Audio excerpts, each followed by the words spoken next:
बाढ़ के कई साल बाद संसार में बहुत से लोग थे और सारी पृथ्वी पर एक ही भाषा और एक ही बोली थी। लोगों ने परमेश्वर की आज्ञा नहीं मानी। परमेश्वर ने पृथ्वी को लोगों से भरने की आज्ञा दी थी। वे एक साथ इकट्ठे हुए और एक शहर का निर्माण किया। उन्हें बहुत गर्व था। परमेश्वर ने जो कहा था उन्होंने उसकी परवाह नहीं की। फिर उन्होंने स्वर्ग तक लंबी चोटी बनाने का निर्माण किया। परमेश्वर ने देखा कि सब एक ही दल के हैं और भाषा भी उनकी एक ही है, और उन्होंने ऐसा ही काम आरंभ भी किया। और अब जो कुछ वो करने का यत्न करेंगे उसमें से उनके लिए कुछ भी अनहोना ना होगा। इसलिए परमेश्वर ने उनकी भाषा को विभिन्न भाषाओं में बदल दिया और उन्हें वहां से सारी पृथ्वी पर फैला दिया। जिस शहर का वह निर्माण कर रहे थे उसका नाम बेबीलोन था, जिसका अर्थ है अस्पष्ट।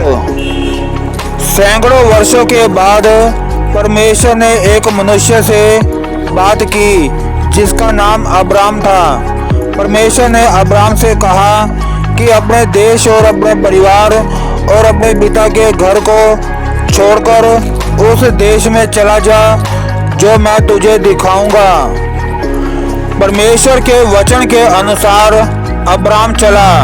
इस प्रकार अब्राम अपनी पत्नी सारे और जो धन उन्होंने इकट्ठा किया था और जो प्राणी उन्होंने हारान में प्राप्त किए थे, सब को लेकर कनान देश में जो परमेश्वर ने उसे दिखाया था जाने को निकल चला। अब्राम वहां बहुत वर्ष रहा। फिर परमेश्वर ने अब्राम के साथ वाचा बांधी। वाचा एक सम्मति है दो साझी के बीच। परमेश्वर ने उसे कहा कि अपने चारों ओर देख, क्योंकि जितनी भूमि तुझे दिखाई देती है उस सबको मैं तुझे और तेरे वंश को दूंगा। मैं तुझे आशीष दूंगा और तेरा नाम महान करूंगा। मैं तुझसे एक बड़ी जाति बनाऊंगा और मैं तेरा परमेश्वर होऊंगा। जो तुझे आशीर्वाद दे उन्हें मैं आशीष दूंगा और तुझे जो कोसे उसे मैं शाप दूंगा, और भूमंडल के सारे कुल तेरे कारण आशीष पाएंगे।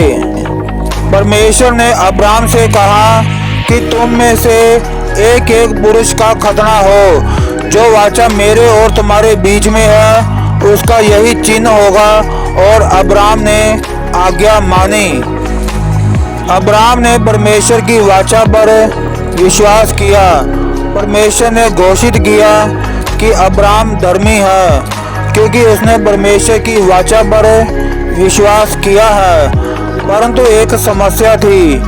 अब्राम और उसकी पत्नी को कोई संतान नहीं हो सकती थी।